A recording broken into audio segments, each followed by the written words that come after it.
Meus irmãos, nós estamos falando sobre as portas de Jerusalém. Pois bem, vamos lá, irmãos. Eu quero ler com os irmãos livro de Neemias, no capítulo 3.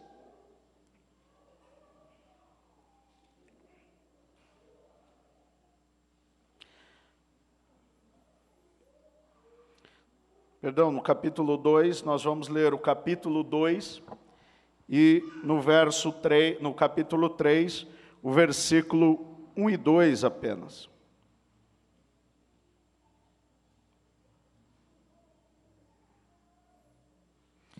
Após isso, nós vamos ler também o Evangelho de João, capítulo 10 e o versículo de número 7.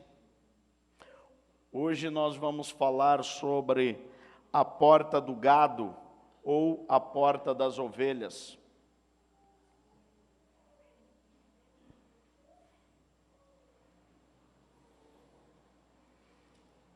Amém? Todos os irmãos encontraram?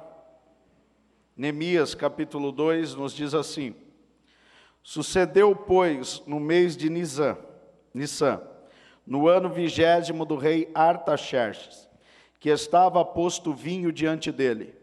E eu tomei o vinho e dei ao rei, porém nunca antes estivera triste diante dele.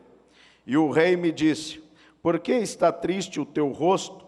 Pois não está doente? Não é isto senão tristeza de coração? Então temi muito, em grande maneira, e disse ao rei: Viva o rei para sempre! Como estaria triste o meu rosto? Como não estaria triste o meu rosto, estando a cidade, o lugar dos sepulcros de meus pais, assolada e tendo sido consumida as suas portas a fogo? E o rei me disse: Que me pedes agora? Então orei ao Deus dos céus e disse ao rei: Se é do agrado do rei e se o teu servo é aceito em tua presença, peço-te que me envies a Judá, a cidade do sepulcro de meus pais, para que eu a edifique. Então o rei me disse, estando a rainha sentada junto a ele: Quanto durará a tua viagem e quando voltarás? E aprouve ao rei enviar-me, apontando-lhe um certo tempo. E disse mais ao rei: Se ao rei parece bem, dei-me cartas para os governadores da além do rio, para que me deem passagem até que chegue a Judá. Como também uma carta para Asaf, guarda do jardim do rei, para que me dê madeira para cobrir as portas do paço da casa, e para o muro da cidade, e para a casa em que eu houver de entrar. E o rei mas deu, segundo a boa mão de Deus sobre mim. Então vim aos governadores da além do rio, e dei-lhes as cartas do rei. E o rei tinha enviado comigo chefes do exército e cavaleiros. O que, ouvindo Sambalate, o horonita, e Tobias, o servo amonita, lhes desagradou com grande desagrado que alguém viesse a procurar o bem dos filhos de Israel. E cheguei a Jerusalém e estive ali 3 dias. E de noite me levantei, eu e poucos homens comigo, e não declarei a ninguém o que meu Deus me pôs no coração para fazer em Jerusalém. E não havia comigo animal algum, senão aquele em que estava montado. E de noite saí pela porta do vale, para a banda da fonte do dragão, e para a porta do monturo, e contemplei os muros de Jerusalém que estavam fendidos, e as suas portas que tinham sido consumidas pelo fogo. E passei à porta da fonte, e ao viveiro do rei, e não havia lugar por onde pudesse passar a cavalgadura que estava debaixo de mim. Então de noite subi pelo ribeiro e contemplei o muro, e voltei e entrei pela porta do vale, e assim voltei. Assim souberam os magistrados aonde eu fui, não souberam os magistrados aonde eu fui, e nem o que fazia. Porque ainda até então, nem aos judeus, nem aos nobres, nem aos magistrados, nem aos mais que faziam a obra, tinha declarado coisa alguma. Então disse-lhe, bem vedes a vós a miséria em que estamos, que Jerusalém está assolada e que as suas portas têm sido queimadas. Vinde, pois, e reedificamos os muros de Jerusalém, e não estejamos mais em opróbrio. Então lhes declarei como a mão do meu Deus me fora favorável, como também as palavras do rei, que ele tinha dito. Então disseram-me: levantemo-nos e edifiquemo-nos. Esforçaram as suas mãos para o bem. O que ouvindo Sambalate o Horonita, e Tobias o servo Amonita, e Gersem o Arábio, zombaram de nós, e desprezaram-nos, e disseram: que é isto que fazeis? Quereis rebelar-vos contra o rei? Então lhe respondi e disse: o Deus dos céus é o que nos fará prosperar, e nós, seus servos, nos levantaremos e edificaremos. Mas vós não tendes parte, nem justiça, nem memória em Jerusalém. Capítulo 3, e versículo 1 e 2. E levantou-se Eliacibe, o sumo sacerdote, com os seus irmãos, os sacerdotes, e edificaram a porta do gado, a qual consagraram e levantaram as suas portas, e até a torre de Meá consagraram, e até a torre de Ananel. E junto a ele edificaram os homens de Jericó, também o seu lado, edificou Zacur, filho de Inri. Amém, meus irmãos? Vamos lá para João capítulo 10.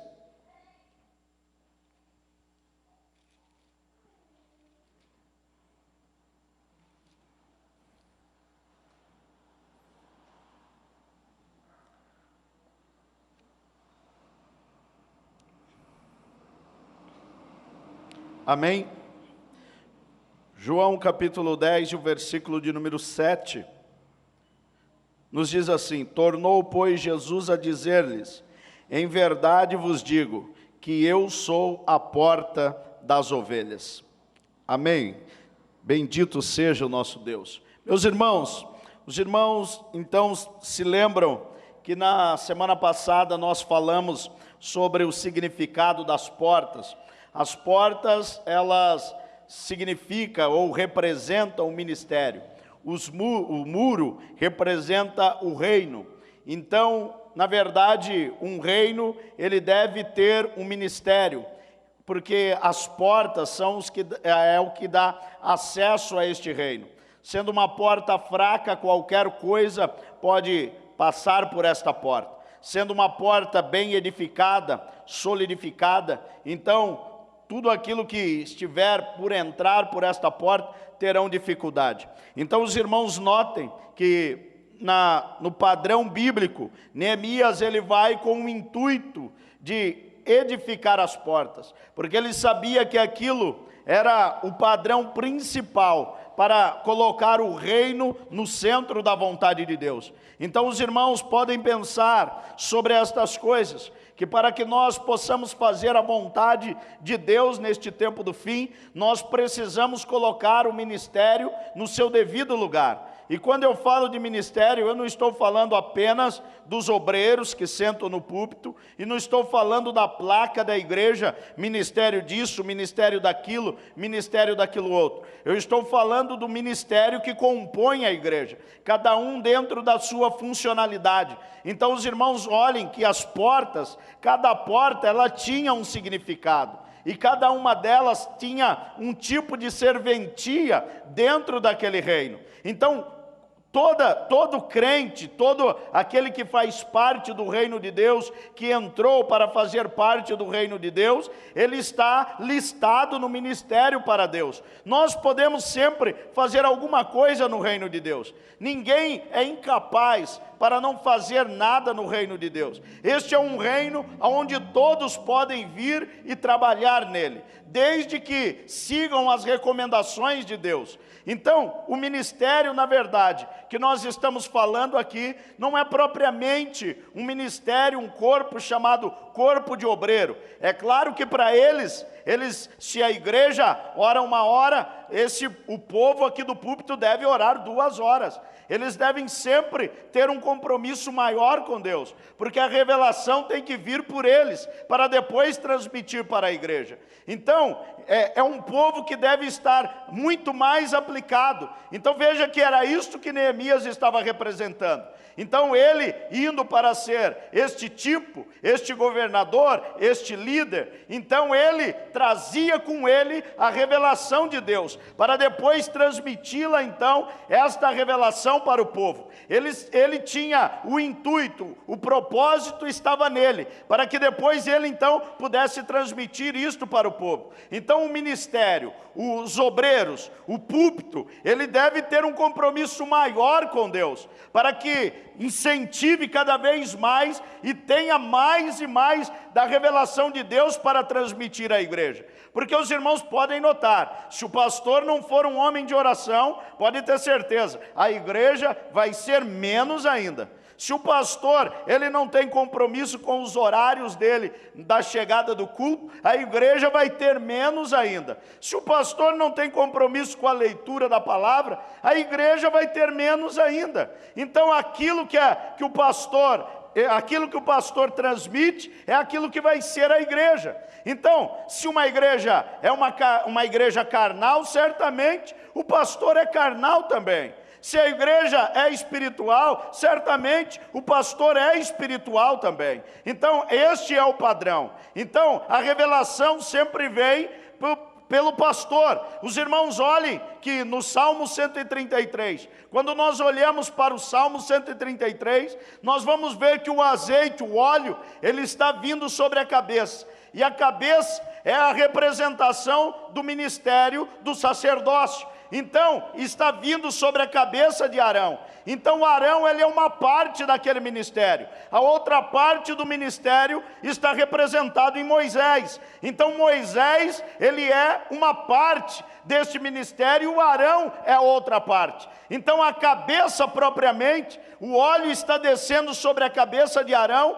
para também estar trazendo esta consagração do que era a parte de Arão. Porque Deus disse a Arão, a Moisés, como você, Moisés, não pode então falar agora, então Arão será a tua boca. Mas a revelação vinha para Moisés. Moisés é quem dizia para ele. E Arão então fazia o que Moisés havia dito para ele.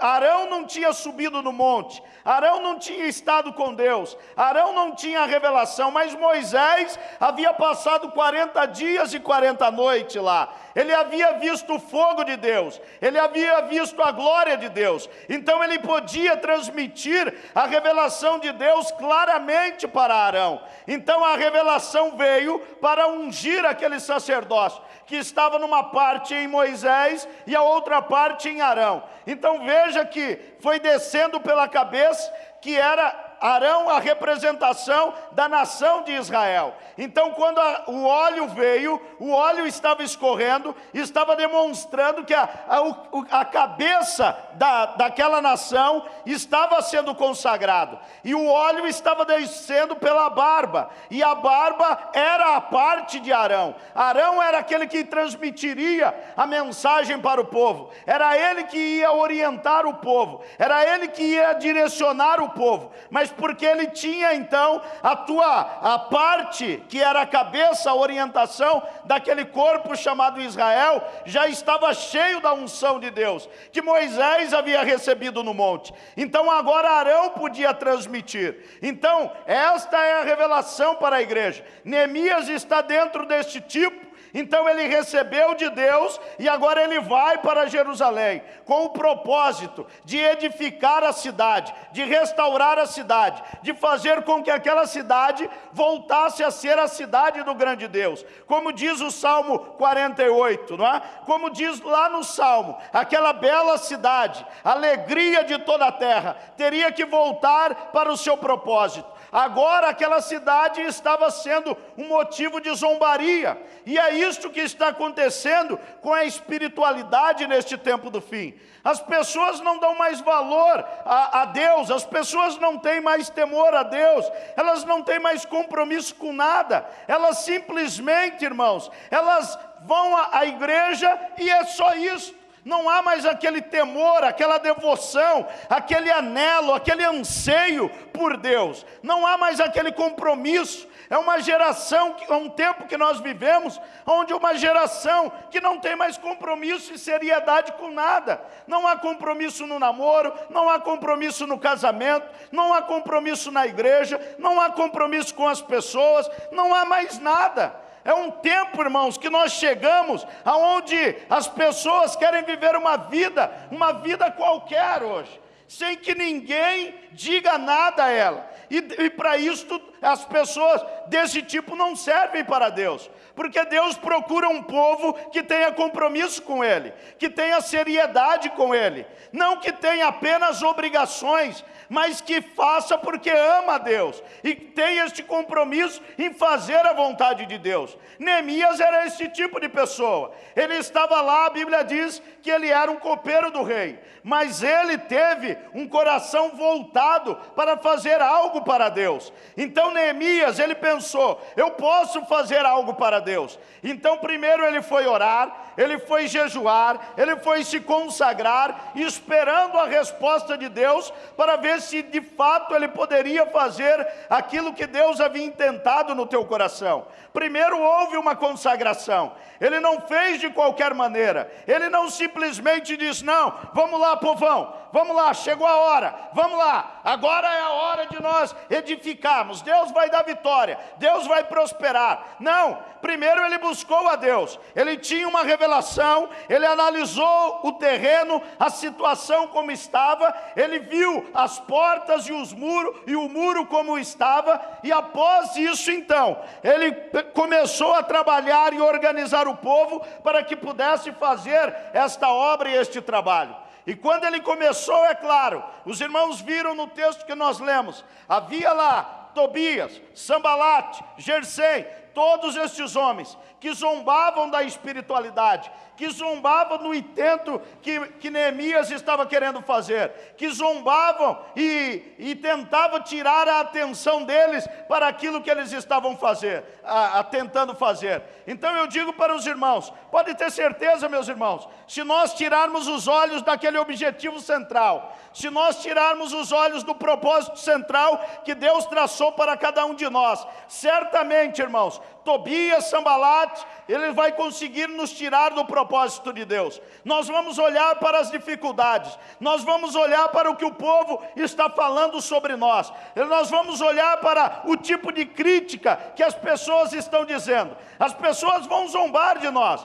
elas vão nos chamar de santo dos santos, não é? É isso que dizem ao nosso respeito, e nós nem oramos tanto assim, mas nós queremos orar mais. Então eles dizem que a igreja é a igreja do santo dos santos, que as pessoas querem ser mais crentes que as outras. É isso que eles vão dizer se você se levantar neste tempo do fim para viver uma vida espiritual. Eles vão fazer de tudo para fazer com que você volte para viver uma vida carnal e terrena. Por quê, irmãos? Porque ninguém quer, o diabo não quer uma igreja edificada neste tempo do fim. O diabo não quer um crente verdadeiro neste tempo do fim. O que o diabo quer é uma multidão dizendo que é crente, cantando, pregando mentiras, vivendo uma vida tola. E é isso que ele está interessado. Uma vida longe das dificuldades, uma vida sem afrontas, uma vida sem nenhum tipo de dificuldade.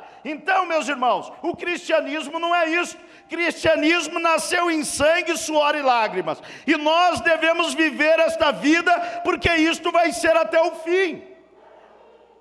Nós não podemos achar que as coisas vão melhorar neste tempo do fim. Pelo contrário, a situação irá piorar.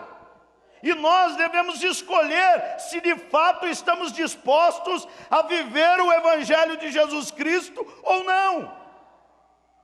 Porque o Evangelho, ele vai custar tudo. Neemias, ele teve que abandonar tudo. Ele poderia ficar lá em Suzã, tranquilo. Mas não, irmãos. Ele estava vendo o reino de Deus, a situação do reino de Deus. E aquilo incomodava ele. Aquilo tirava a paz de Neemias.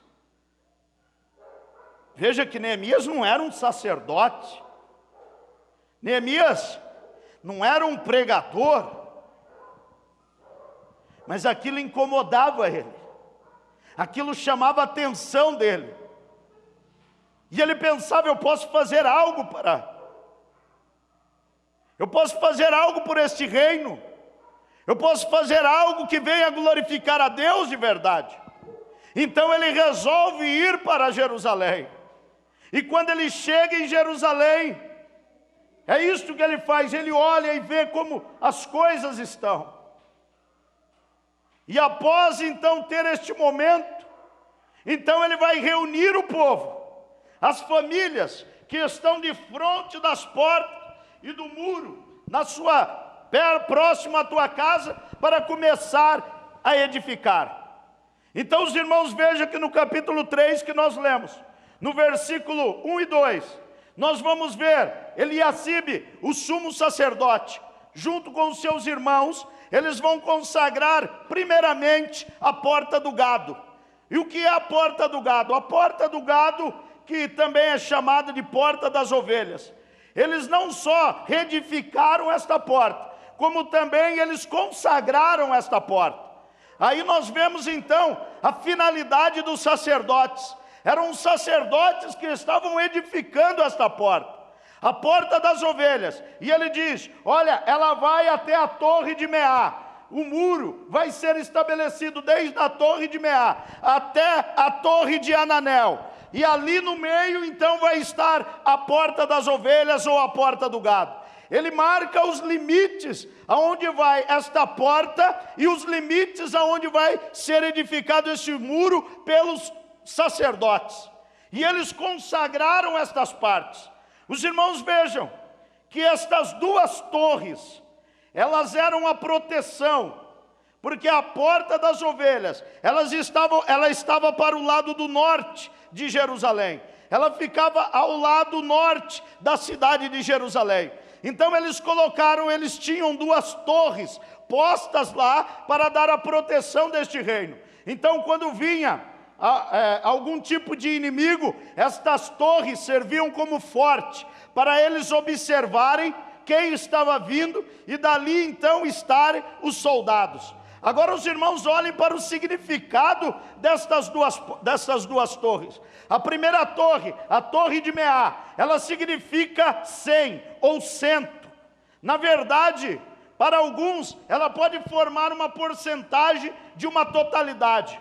Mas a maioria acredita que esta porta recebeu este nome pela altura que ela tinha. Era uma das torres altas de Jerusalém. Era uma das torres mais altas de Jerusalém. E é ali que ela estava posta, justamente para dar esse tipo de proteção. Então o que isto significa?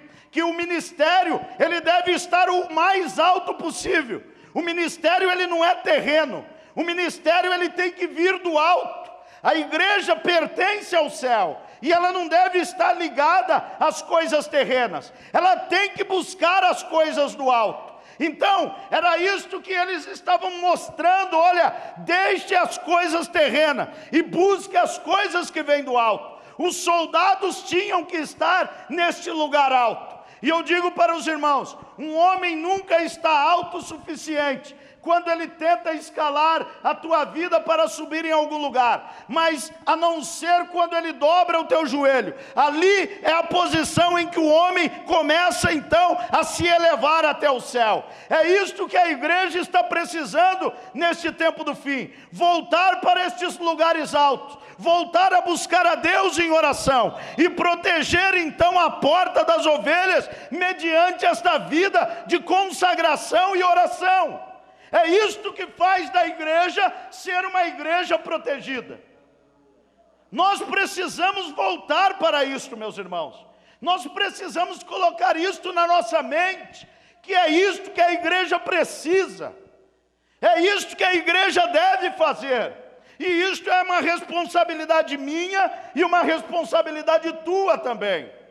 Porque hoje nós pensamos, não, mas a oração, isso hoje não é mais para mim.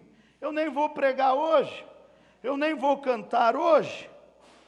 como se nós só tivéssemos que orar para se fôssemos pregar. E a oração deixou de ser aquela vida para o crente. Então aí você às vezes pede para alguém pregar, aí irmão, pronto, aí ele fica lá 5 dias, orando, lendo a Bíblia e consultando, mas se ele não vai pregar, pronto, ele vive uma vida normal, sem oração, sem consagração. Então, irmãos, nós nem sabemos, não é? Agora, que dia em que vamos pregar? E se nós não sabemos em que dia vamos pregar, então nós nunca estaremos prontos para Deus. E isso é como um arrebatamento.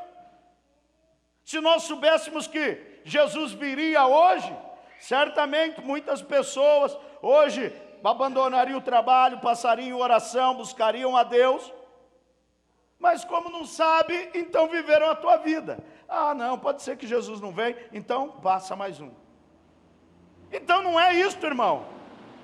Estas torres estavam ao alto para montar vigia, guarda, sobre aquela porta. E aquela era uma porta que nem entrava homens. A porta das ovelhas, a porta do gado era uma das portas baixas de Jerusalém. E ela não era feita para homens entrar, ela era feita para o gado passar. E eles entravam e passavam pela porta, e depois passavam pelos tanques, aonde eles já iam se lavando, para depois irem para o sacrifício. Lá do outro lado dos tanques, os sacerdotes já estavam esperando por eles. Todo homem que ia entrar em Jerusalém, antes de entrar naquela santa cidade, ele tinha que levar um sacrifício. Então, antes de entrar em Jerusalém, ele tinha que deixar um sacrifício lá em cima, para poder se santificar, para entrar na cidade do grande Deus. Era este o objetivo. E Jesus está dizendo isso em João capítulo 10, aquele que não entra pela porta é ladrão e salteador. Se alguém entrasse por Jerusalém, por outro caminho, seria ladrão e salteador. Era isso que o diabo estava fazendo, e é isso que o diabo tenta fazer neste tempo hoje. Nós queremos entrar no reino de Deus, sem termos uma vida de consagração e de oração. Nós dizermos que vamos entrar na Jerusalém celestial, sem passarmos tempo com Deus, sem fazermos o sacrifício, sem entrarmos para uma vida consagrada. E isso não vai acontecer, pode ter certeza, meu irmão. E por que nós entraríamos lá, sem cumprir o mandamento de Deus? Porque nós somos bonitos? Ah não, mas Deus mudou agora. Agora Deus mudou. Agora Deus está aceitando todo mundo no teu reino. Não, meu irmão. Todo cidadão, para entrar em Jerusalém, ele tinha que passar lá um sacrifício. A ovelha passaria, já se lavaria nos tanques. O sacerdote pegava ela lá do outro lado, fazia o sacrifício para ele poder entrar naquele reino. Era assim que funcionava. Era esta a finalidade desta porta. Então os irmãos notem que ela foi a primeira que Neemias edificou. Porque se ele vai estabelecer um reino, então o primeiro deve ser o lugar da consagração, o lugar do sacrifício. Tem que estar preparado primeiro aquele lugar. E é isso, irmão, se nós queremos fazer parte do reino de Deus, está na hora de nós começarmos a orar. Ou se não estamos orando, voltar a orar. É isso que precisa para este reino. Nós não vamos entrar lá de outra maneira, meus irmãos. Nós não vamos entrar lá com um diploma de teologia, não. Nós precisamos ter uma vida consagrada a Deus. É isso que nós precisamos. Então, esta foi a primeira porta que eles edificaram. E quando eles edificaram então esta porta, então a partir daí poderia começar a edificar as outras. Então os irmãos vejam que o limite foi daquela primeira altura da torre de Meá até a torre de Ananel. O que significa aquela torre? A torre de Ananel significa: quão gracioso tem sido o Senhor, o quão bom tem sido o Senhor. A própria família que edificou a torre, a porta do gado, o sacerdote Eliasibe, o seu nome significa Deus restaura. Então, o que Neemias estava trabalhando naquela porta era: Deus estava restaurando a entrada para o sacrifício, Deus estava restaurando a graça dele sobre o teu povo, Deus estava restaurando a vida de oração sobre a torre de Meá. Era este o propósito de Deus naquela torre. Foi por isso que ele edificou primeiro aquela torre. E por que ele não edificou primeiro a porta do peixe, que é a porta da pregação, do evangelismo? Esta foi a segunda porta. Porque não dá para pregar sem antes orar e se consagrar. Porque não dá para evangelizar sem antes se consagrar e orar. Não dá. Os que fazem isso estão querendo entrar na cidade como o diabo, sendo ladrão e salteador. Então Jesus, ele diz: eu sou a porta das ovelhas. O que ele está dizendo? Se alguém quer entrar neste reino, tem que passar por mim primeiro, tem que ter um encontro comigo, tem que conhecer o Cordeiro de Deus que tira o pecado do mundo. Primeiro tem que entregar a tua vida para Jesus, para depois ir para o próximo passo. Não tem como, meus irmãos. Em nenhum momento na história isto mudou. Nós temos que seguir o padrão de Deus. Então, quando Neemias ele vai para Jerusalém, ele poderia começar por outras portas, mas ele começa por lá. Ele começa pelo norte, aonde estava a porta das ovelhas, onde estava representado ali o sacrifício de Jesus, onde estava o Cordeiro de Deus, que tira o pecado do mundo, para poder entrar para dentro deste reino. Ali estava o propósito de Deus, a graça de Deus na torre de Ananel, as alturas na torre de Meá, e a porta das ovelhas no meio de tudo isso. A graça de Deus, a restauração de Deus, a vida de Deus se manifestando no meio do povo, restaurando aquilo. Então poderia ser tudo restaurado na nossa vida. Mas os irmãos notem que hoje nós somos ao contrário disso. Nós queremos que Deus faça por nós. E nós dizemos: Senhor, se o Senhor fizer, então eu vou orar. Se o Senhor fizer, então eu vou ser crente. Nós queremos ser crente somente no momento bom. E eu digo, não há momento bom aqui. Não há momento bom aqui, irmãos. Se nós somos crentes, nossa vida será uma vida de dificuldade. O diabo sempre estará se levantando. Sempre ele estará lá, irmãos, tentando criar uma situação para que você desanime de servir a Deus, para que você desanime de buscar a Deus, para que você deixe de crer nesta palavra. Sempre irá acontecer isso. E eu digo, não é isso que está acontecendo. Porque na maioria das vezes, irmãos, o que nós encontramos hoje é uma igreja desanimada. É uma igreja desanimada para a oração. E nós chamamos para a oração e para a consagração. Ah, não dá. Pastor, não dá. Não dá. E nós temos inúmeras desculpas. E nunca dá. Não é verdade? Mas eu digo para os irmãos, se fosse para uma coisa atrativa, daria, irmã. Daria. Eu sei que daria. Nós faríamos de tudo para fazermos. Nós arrumaríamos dinheiro, nós arrumaríamos um jeito, nós faríamos. Mas é o que revela, irmãos, aonde está verdadeiramente o nosso coração. Nós não podemos nos enganar. Eu posso enganar a igreja, eu posso enganar vocês, mas eu não tenho como enganar eu mesmo, porque o meu coração revela quem eu sou. Ele mostra quem eu sou, aonde estão as minhas prioridades, aonde elas estão. E toda vez, irmão, que o diabo consegue tirar o meu foco, alguma coisa tirou o centro da minha atenção, quando eu perdi o Cristo de vida, de vista, então é aí, irmãos, que eu começo então com as minhas justificativas. É aí que eu começo então com as minhas desculpas. É aí, irmãos.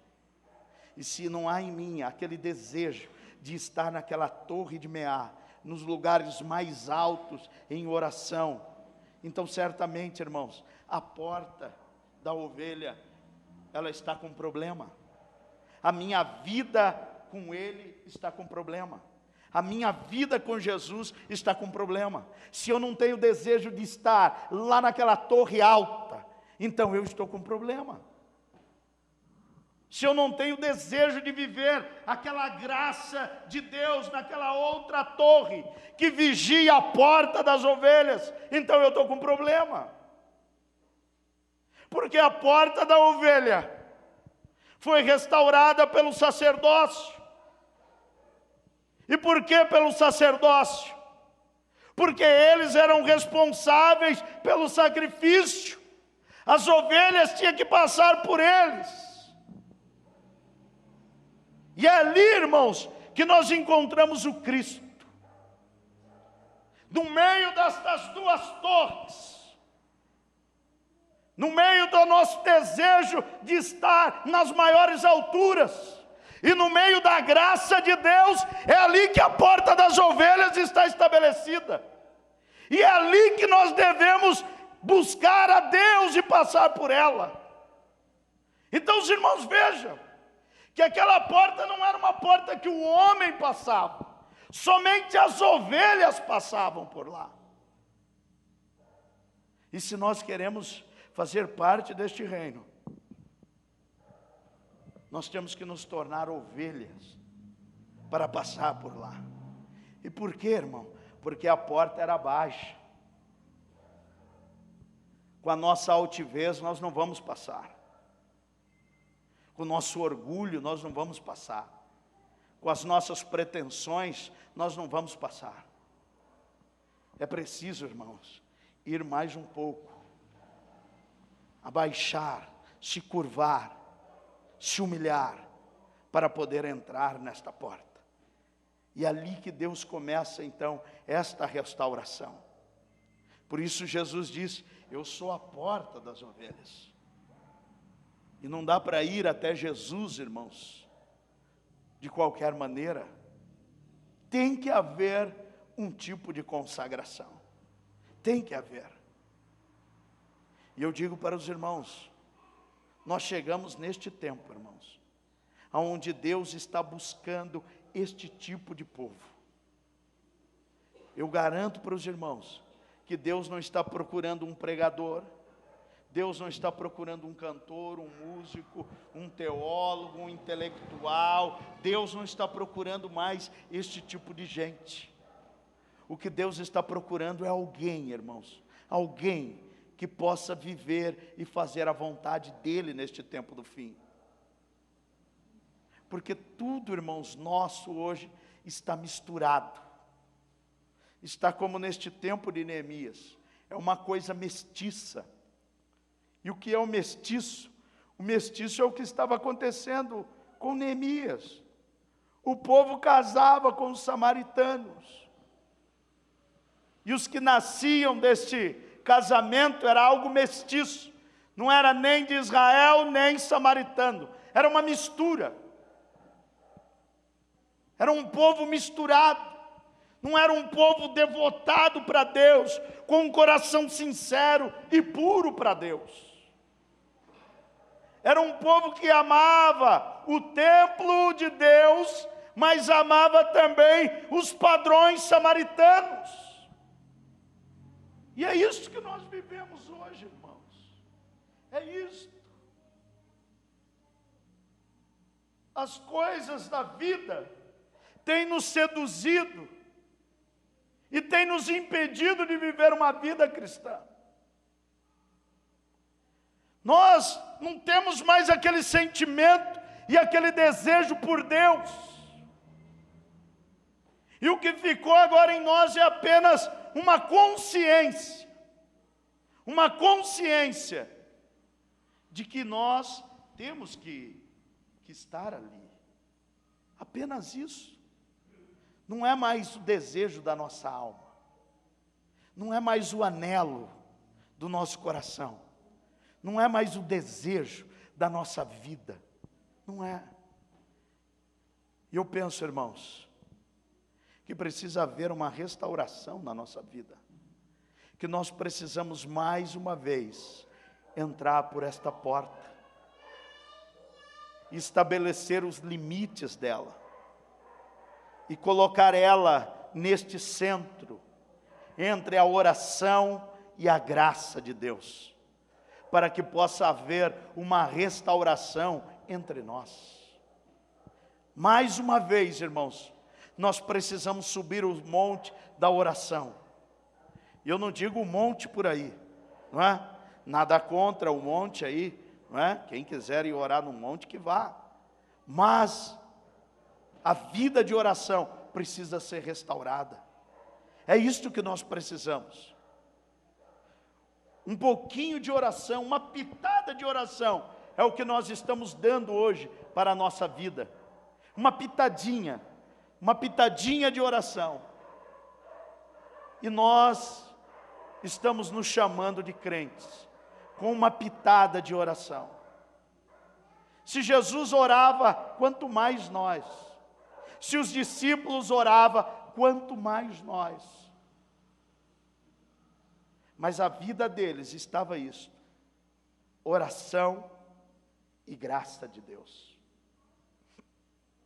No meio disso estava a porta das ovelhas. E era por ali que eles entravam, passavam, se lavavam nos tanques, e estavam prontos para o sacrifício. Estavam prontos para servirem a Deus. Estavam prontos para glorificarem a Deus verdadeiramente. E é isto, irmão. E será que Deus pode encontrar um povo como este nesta quarta-feira? Será que Deus pode encontrar, irmãos? Se Deus olha para nós hoje, será que Deus nos encontraria desta maneira? Ou até onde nós estamos dispostos a ir neste evangelho? Não adianta, irmãos. Se nós não entrarmos por esta porta, nós não conseguiremos ir para outra. Não é? Vocês podem ver, irmãos. Quando a Assembleia de Deus surgiu, ela veio para o Brasil com 2 homens. Estes 2 homens, eles oravam e pregavam. E eles fizeram do Brasil o maior país pentecostal do mundo. Do mundo, irmãos. Mais do que a Inglaterra, mais do que Estados Unidos, do mundo. O maior país pentecostal do mundo. Com 2 homens que oravam e pregavam. Mas eles não deixaram a oração. A porta do peixe, ela é o símbolo do evangelismo e da pregação. Mas não dá para evangelizar antes de orar, irmãos. Porque as pessoas vão descobrir que é falso. Eles vão saber que nós nem estivemos com Jesus Cristo. Eles vão perceber isso. Mas quando nós passarmos por este lugar, as pessoas vão saber que nós estivemos com Jesus. Então é isto que Deus está esperando de um povo chamado igreja. Vamos estar em pé, meus irmãos, e vamos orar.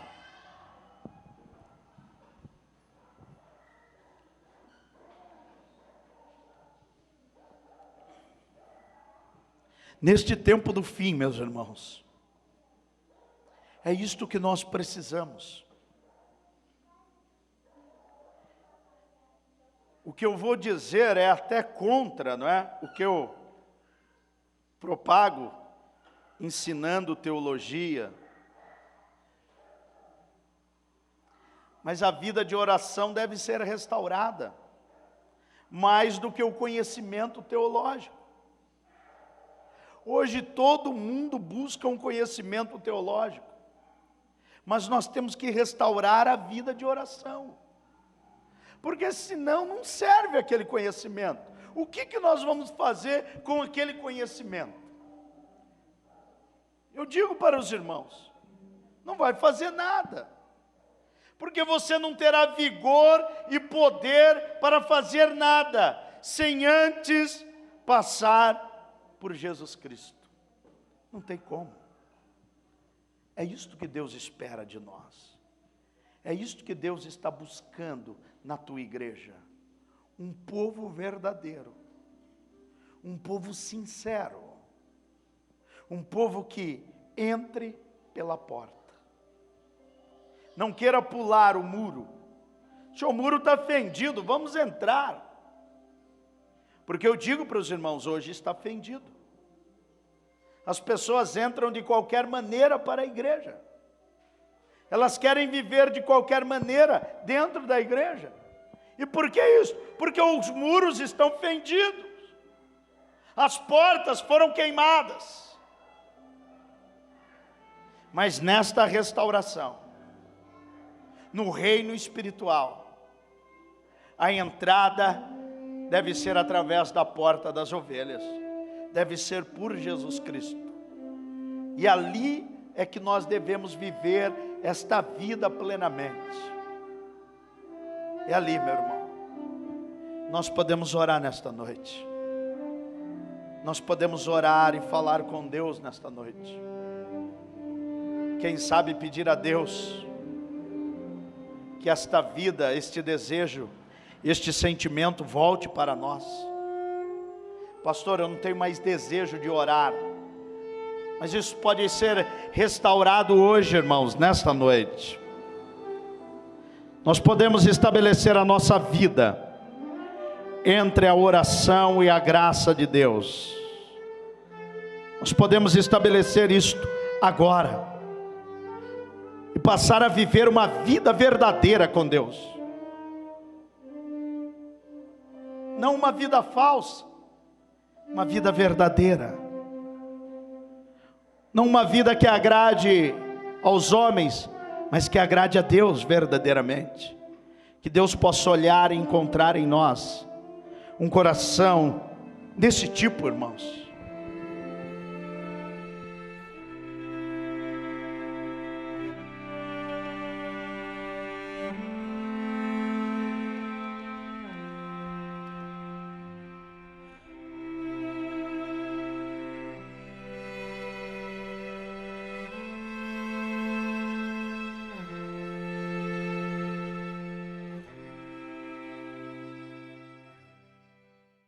Cabeça daquela nação estava sendo consagrado, e o óleo estava descendo pela barba, e a barba era a parte de Arão. Arão era aquele que transmitiria a mensagem para o povo, era ele que ia orientar o povo, era ele que ia direcionar o povo, mas porque ele tinha então a parte que era a cabeça, a orientação daquele corpo chamado Israel, já estava cheio da unção de Deus, que Moisés havia recebido no monte. Então agora Arão podia transmitir. Então esta é a revelação para a igreja. Neemias está dentro deste tipo.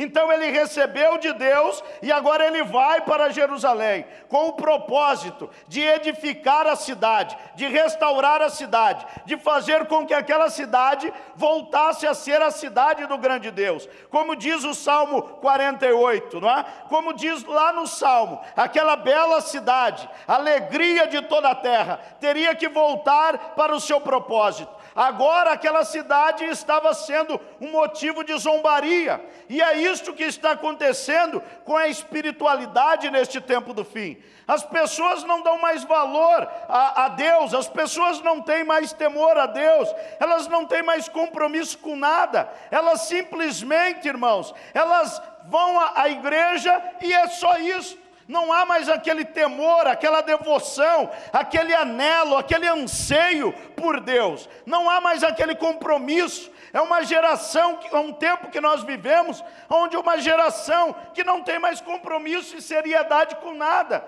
Não há compromisso no namoro, não há compromisso no casamento, não há compromisso na igreja, não há compromisso com as pessoas, não há mais nada. É um tempo, irmãos, que nós chegamos aonde as pessoas querem viver uma vida qualquer hoje, sem que ninguém diga nada a ela. E para isso, as pessoas desse tipo não servem para Deus, porque Deus procura um povo que tenha compromisso com Ele, que tenha seriedade com Ele, não que tenha apenas obrigações, mas que faça porque ama a Deus, e tenha este compromisso em fazer a vontade de Deus. Neemias era esse tipo de pessoa. Ele estava lá, a Bíblia diz que ele era um copeiro do rei, mas ele teve um coração voltado para fazer algo para Deus. Então Neemias, ele pensou, eu posso fazer algo para Deus. Então primeiro ele foi orar, ele foi jejuar, ele foi se consagrar, esperando a resposta de Deus,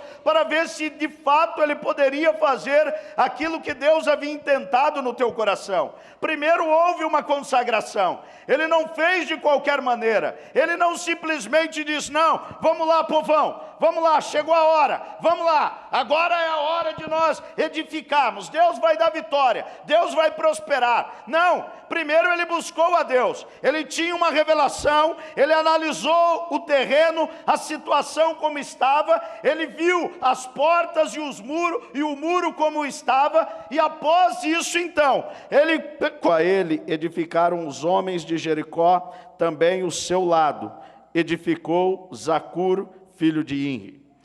Amém, meus irmãos? Vamos lá para João capítulo 10.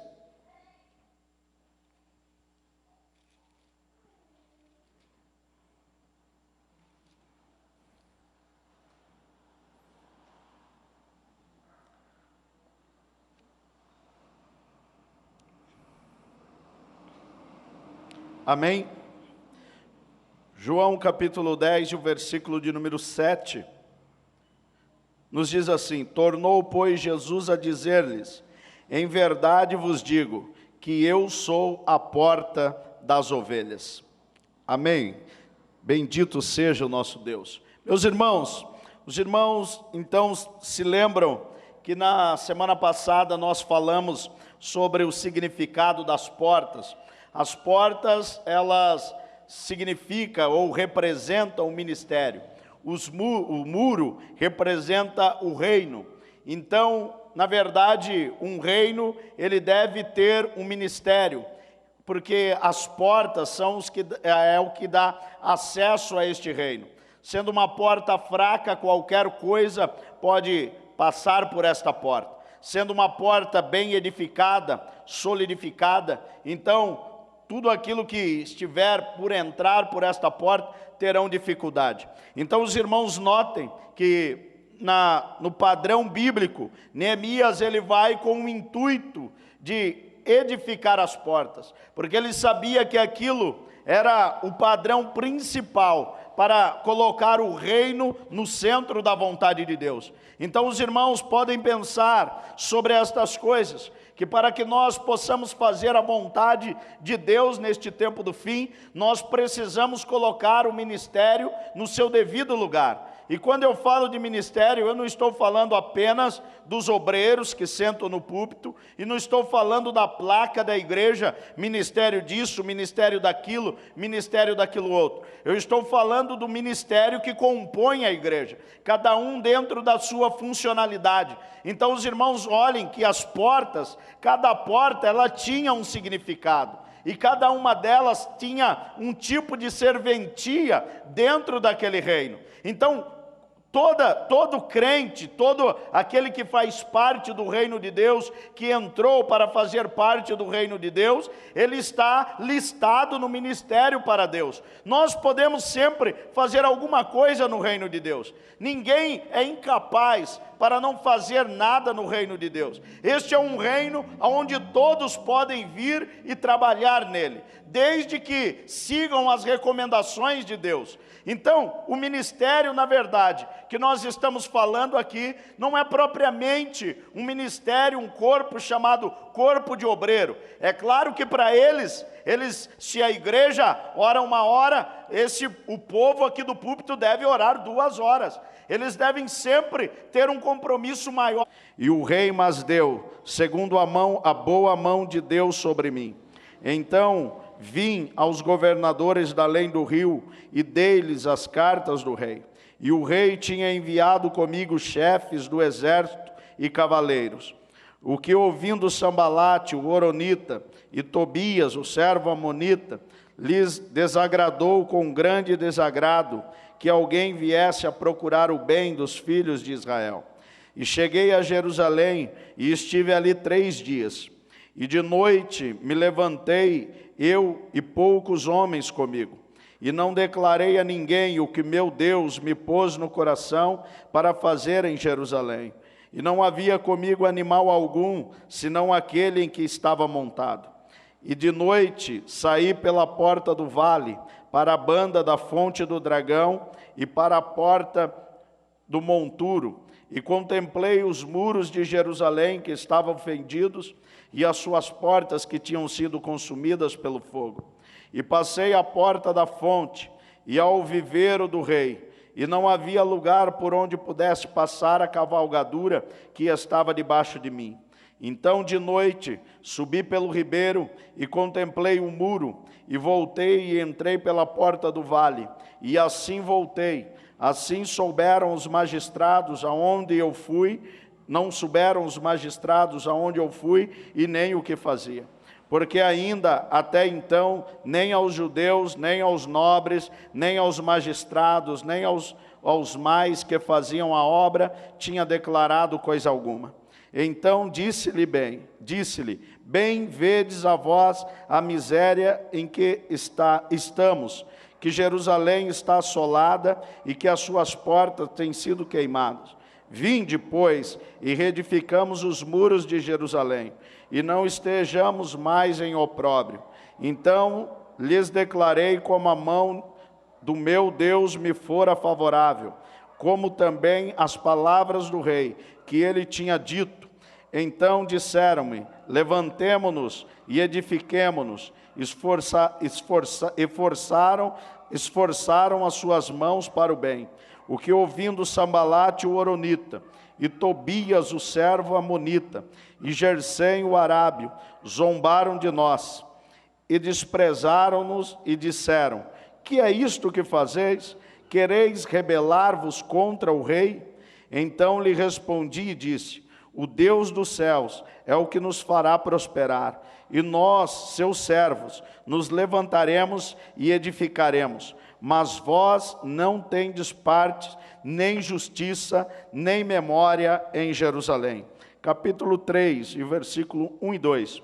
E levantou-se Eliacibe, o sumo sacerdote, com os seus irmãos, os sacerdotes, e edificaram a porta do gado, a qual consagraram e levantaram as suas portas, e até a torre de Meá consagraram, e até a torre de Ananel. E junto com Deus, porque a revelação tem que vir por eles, para depois transmitir para a igreja. Então, é um povo que deve estar muito mais aplicado. Então veja que era isto que Neemias estava representando. Então ele, indo para ser este tipo, este governador, este líder, então ele trazia com ele a revelação de Deus, para depois transmiti-la então, esta revelação para o povo. Ele tinha tinha o intuito, o propósito estava nele, para que depois ele então pudesse transmitir isto para o povo. Então o ministério, os obreiros, o púlpito, ele deve ter um compromisso maior com Deus, para que incentive cada vez mais e tenha mais e mais da revelação de Deus para transmitir à igreja. Porque os irmãos podem notar, se o pastor não for um homem de oração, pode ter certeza, a igreja vai ser menos ainda. Se o pastor, ele não tem compromisso com os horários dele, da chegada do culto, a igreja vai ter menos ainda. Se o pastor não tem compromisso com a leitura da palavra, a igreja vai ter menos ainda. Então aquilo que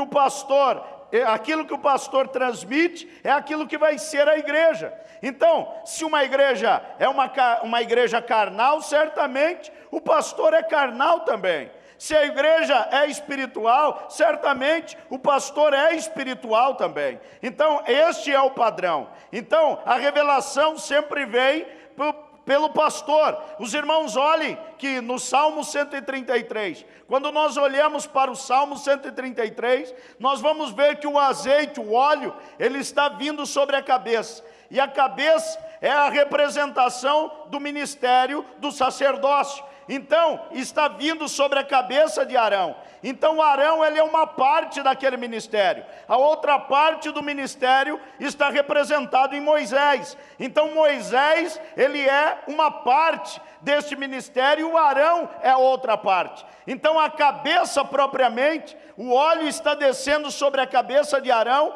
para também estar trazendo esta consagração do que era a parte de Arão. Porque Deus disse a Arão, olha, a Moisés, como você, Moisés, não pode então falar agora, então Arão será a tua boca. Mas a revelação vinha para Moisés. Moisés é quem dizia para ele. E Arão então fazia o que Moisés havia dito para ele.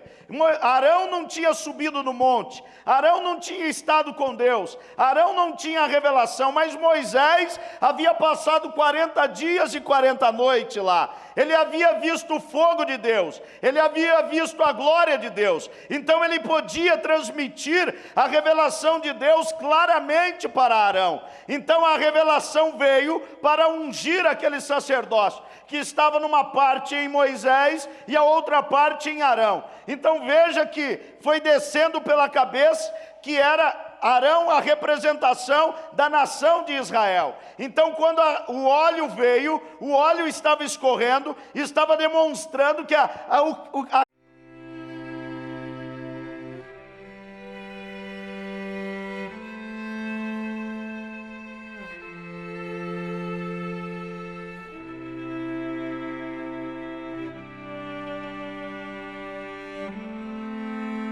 Meus irmãos, nós estamos falando sobre as portas de Jerusalém.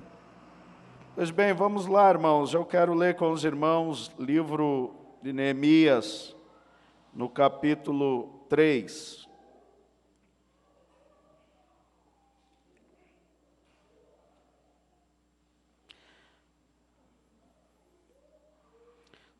Perdão, no capítulo 2, nós vamos ler o capítulo 2 e no capítulo 3, o versículo 1 e 2 apenas.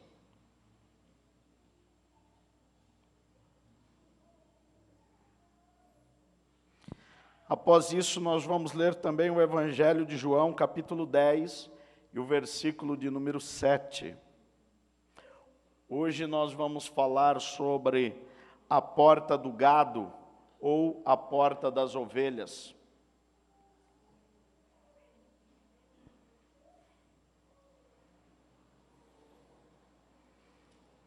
Amém? Todos os irmãos encontraram? Neemias capítulo 2 nos diz assim: Sucedeu, pois, no mês de Nissan, no ano 20º do rei Artaxerxes, que estava posto vinho diante dele. E eu tomei o vinho e dei ao rei, porém nunca antes estivera triste diante dele. E o rei me disse: Por que está triste o teu rosto? Pois não está doente? Não é isto senão tristeza de coração? Então temi muito, em grande maneira, e disse ao rei: Viva o rei para sempre. Como estaria triste o meu rosto, como não estaria triste o meu rosto, estando a cidade, o lugar dos sepulcros de meus pais, assolada e tendo sido consumida as suas portas a fogo. E o rei me disse: que me pedes agora?